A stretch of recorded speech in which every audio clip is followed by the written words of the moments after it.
السلام علیکم معزز ناظرین، پیارے دوستوں، بہنوں، بھائیوں اور بزرگوں۔ میں حافظ عبد النواز ایڈوکیٹ آپ کو اپنے اسلامی چینل کے اندر خوش آمدید کہتا ہوں، اور ہر روز کی طرح آج بھی ہم انشاءاللہ چوتھا پارہ سورہ آل عمران آیات نمبر 171 تا 170 تک کی تلاوت، ترجمہ اور تفسیر پڑھنے کا شرف حاصل کریں گے۔ تلاوت شروع کرنے سے پہلے ہم درود شریف پڑھتے ہیں، آپ بھی میرے ساتھ پڑھیں۔ اللهم صل على محمد وعلى آل محمد كما صليت على إبراهيم وعلى آل إبراهيم إنك حميد مجيد. اللهم بارك على محمد وعلى آل محمد كما باركت على إبراهيم وعلى آل إبراهيم إنك حميد مجيد. أما بعد فأعوذ بالله من الشيطان الرجيم. بسم الله الرحمن الرحيم. الذين استجابوا لله والرسول من بعد ما أصابهم الكرح للذين أحسنوا منهم واتقوا أجر عظيم. الذين قال لهم الناس إن الناس قد جمعوا لكم فاخشوهم فزادهم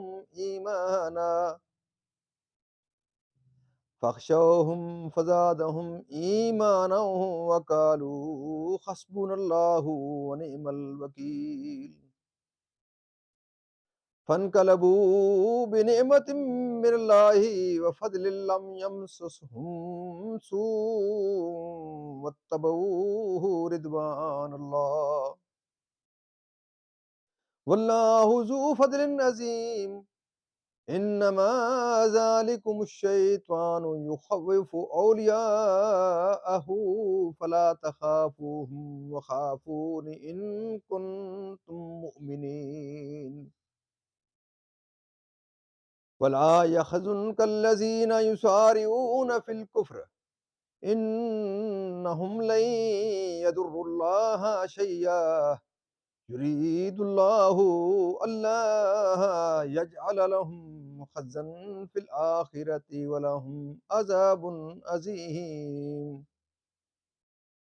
إن الذين اشتروا الكفر بالإيمان لن يضروا الله شيئا ولهم عذاب أليم. ولا يحسبن الذين كفروا أنما نملي لهم خير لأنفسهم إنما نملي لهم ليزدادوا إثما ولهم عذاب مهين. صدق اللہ العظیم. ترجمہ: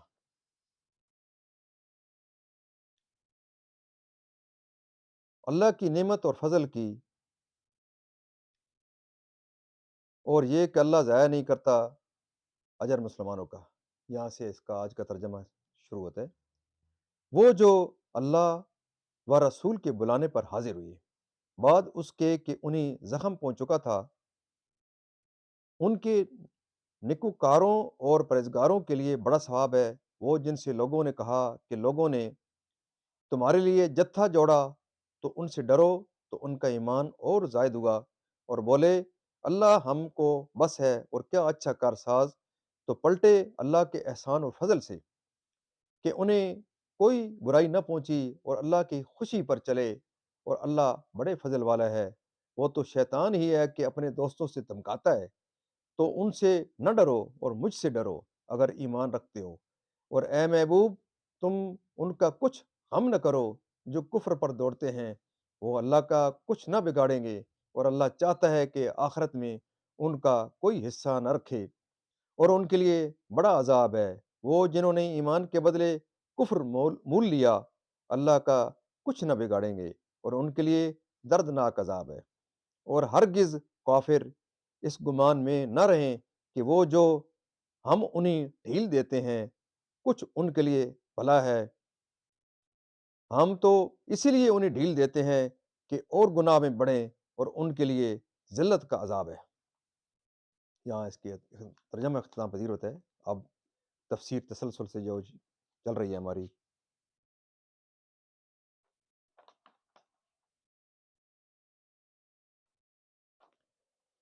اور حضور صلی اللہ علیہ وسلم اس جماعت کو لے کر ابو سفیان کے تعاقب میں روانہ ہو گئے، اور جب حضور مقام حمراء الاسد پر پہنچے جو مدینے سے 8 میل ہے، تو وہاں معلوم ہوا کہ مشرکین مرعوب و خوف زدہ ہو کر بھاگ گئے۔ اس واقعے کے متعلق یہ آیت نازل ہوئی، یعنی نعیم بن مسعود اشجعی نے، یعنی ابو سفیان وغیرہ مشرکین نے، شان نزول جنگ احد سے واپس ہوتے ہوئے ابو سفیان نے سید عالم صلی اللہ علیہ وسلم سے پکار کر کہہ دیا تھا کہ اگلے سال ہماری آپ کی مقام بدر میں جنگ ہوگی۔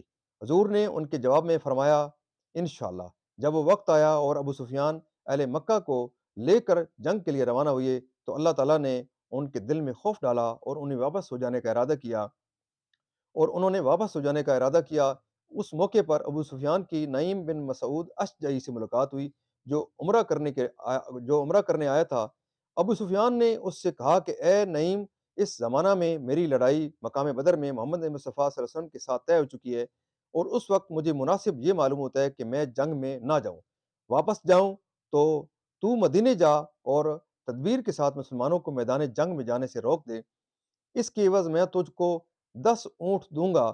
نعیم نے مدینے پہنچ کر دیکھا کہ مسلمان جنگ کی تیاری کر رہے ہیں، ان سے کہنے لگا کہ تم جنگ کے لیے جانا چاہتے ہو، اہل مکہ نے تمہارے لیے بڑے لشکر جمع کیے ہیں، خدا کی قسم تم میں سے ایک بھی پھر کر نہ آئے گا۔ سید عالم صلی اللہ علیہ وسلم نے فرمایا خدا کی قسم میں ضرور جاؤں گا، چاہے میرے ساتھ کوئی بھی نہ ہو۔ پس حضور 70 سواروں کو ہمراہ لے کر حسبنا اللہ ونعم الوکیل پڑھتے ہوئے روانہ ہوئے، بدر میں پہنچے، وہاں 8 شب قیام کیا، مال تجارت ساتھ تھا، اس کو فروخت کیا، خوب نفع ہوا، اور سالم خانم مدینہ طیبہ واپس ہوئے۔ جنگ نہیں ہوئی کیونکہ ابو سفیان اور اہل مکہ خوف زدہ ہو کر مکہ شریف کو واپس ہو گئے تھے۔ اس واقعے کے متعلق یہ آیت نازل ہوئی۔ بامن و عافیت منافع تجارت حاصل کر کے اور دشمن کے مقابلے کے لیے جرأت سے نکلے اور جہاد کا ثواب پایا کہ اس نے اطاعت رسول اور آمادگی جہاد کی توفیق دی، اور مشرکین کے دلوں کو خوفزدہ کر دیا کہ وہ مقابلے کی ہمت نہ کر سکے اور راہ میں سے واپس ہو گئے، اور مسلمانوں کو مشرکین کی کثرت سے ڈراتا ہے، جیسا کہ نعیم بن مسعود اشجعی نے کیا، یعنی منافقین و مشرکین جو شیطان کے دوست ہیں ان کا خوف نہ کرو، کیونکہ ایمان کا متقاضا ہی یہ ہے کہ بندے کو خدا ہی کا خوف ہو، خواہ وہ کفار قریش ہوں یا منافقین یا رؤسا یہود یا مرتدین، وہ آپ کے مقابلے کے لیے کتنی ہی لشکر جمع کریں کامیاب نہ ہوں گے۔ اس میں قدر یہ معتزلہ کا رد ہے، اور آیت دلیل ہے اس پر کہ خیر و شر با ارادہ الہی ہے، یعنی منافقین جو کلمہ ایمان پڑھنے کے بعد کافر ہوئے، یا وہ لوگ جو باوجود ایمان پر قادر ہونے کے کافر ہی رہے اور ایمان نہ لائے، حق سے اناد اور رسول اللہ صلی اللہ علیہ وسلم سے خلاف کر کے، حدیث شریف میں ہے کہ سید عالم صلی اللہ علیہ وسلم سے دریافت کیا گیا کہ کون شخص اچھا ہے؟ فرمایا جس کی عمر دراز ہو اور عمل اچھے ہوں۔ عرض کیا گیا اور بدتر کون ہے؟ فرمایا جس کی عمر دراز ہو اور عمل خراب۔ پیارے دوستو، یہاں اس کی تفسیر بھی اختتام پذیر ہوتی ہے۔ اللہ تعالیٰ کے دربار کے اندر ہم قرآن پاک کے صدقے حضور پاک صلی اللہ علیہ وسلم کی ذات و برکات کے صدقے دعا کرتے ہیں کہ اللہ تعالیٰ میں قرآن پاک پڑھنے، قرآن پاک کو سمجھ کر اور اس کے احکامات کے مطابق ہمیں اپنی زندگیاں تبدیل کرنے اور گزارنے کی اللہ تعالیٰ توفیق عطا فرمائے۔ اللہ تعالیٰ کے دربار کے اندر ہم حضور پاک صلی اللہ علیہ وسلم کی ذات و برکات کے صدقے دعا کرتے ہیں کہ اللہ تعالیٰ ہمیں حضور پاک صلی اللہ علیہ وسلم کی پاک سیرت کے مطابق اور صحابہ کرام کے نقش قدم کے اوپر چلنے کی توفیق عطا فرمائے۔ اللہ تعالیٰ کے دربار کے اندر اس کلام مقدس کے صدقے حضور پاک صلی اللہ علیہ وسلم کی ذات و برکات کے صدقے دعا کرتے ہیں کہ اللہ تعالیٰ تمام پریشانوں کو پریشانیاں دور فرمائے، تمام بیماروں کو شفائے کاملہ اللہ عطا فرمائے، اور اللہ تعالیٰ تمام مرحومین کو جنت الفردوس میں اعلیٰ و بالا مقام عطا فرمائے۔ پیارا دوستو، آپ سے یہ استدعا رہتی ہے کہ آپ اس چینل کو زیادہ سے زیادہ لائک، شیئر اور سبسکرائب کریں، اس کو پروموٹ کریں، کیونکہ ختم نبوت کے صدقے اس آخری امت جو حضور پاک صلی اللہ علیہ وسلم کی یہ امت محمدی ہے، اس کے ہر فرد کے اوپر یہ لازم ہے، فرض ہے کہ وہ اس کلام مقدس کے پیغام کو ہر فرد تک پہنچائے۔ تو اس ہر فرد تک پہنچانے کے لیے آپ کو دین سیکھنا پڑے گا۔ دین آپ کو کیسے سمجھ آئے گا؟ دین آپ کو قرآن پاک سے سمجھ آئے گا، علماء کے پاس جانے میں سمجھ آئے گا، اور دینی محفلوں میں دینی لوگوں کے ساتھ بیٹھنے میں سمجھ آئے گا۔ اس کے بغیر اگر آپ اتنی ساری بھی محنت نہیں کر سکتے کہ اگر آپ کے آپ کے گھر میں اس طرح کا ایک پیغام جو میں پہنچانے کی کوشش کر رہا ہوں، تو اللہ تعالیٰ آپ کو توفیق دے کہ آپ اس طرح کے پروگراموں کو دیکھیں اور اس طرح کے پروگرام آپ کو خود بھی شروع کریں، اپنے بچوں کو تلقین کریں، اپنی فیملی کے اندر اس کا تذکرہ کریں، اپنے دوست اقربا اور جو بھی جہاں تک بھی یہ آواز آپ پہنچا سکتے ہیں، یہ ایک صدقہ جاریہ ہے، اس صدقہ جاریہ کے اندر آپ بھی اپنا ضرور حصہ شامل کریں، زیادہ سے زیادہ لوگوں کو اس طرح ترغیب دیں، تلقین دیں، تاکہ اللہ تعالیٰ آپ کو صحت عطا فرمائے، اللہ تعالیٰ آپ کے کاروباروں میں، اللہ تعالیٰ آپ کی زندگی میں خیر و برکت عطا فرمائے، اور اس کو ضرور لائک شیئر اور سبسکرائب کریں۔ میں آپ تمام دوستوں کے لیے دعا گو ہوں کہ اللہ تعالیٰ آپ کو جہاں بھی رکھے، خیریت سے رکھے، آمین ثم آمین۔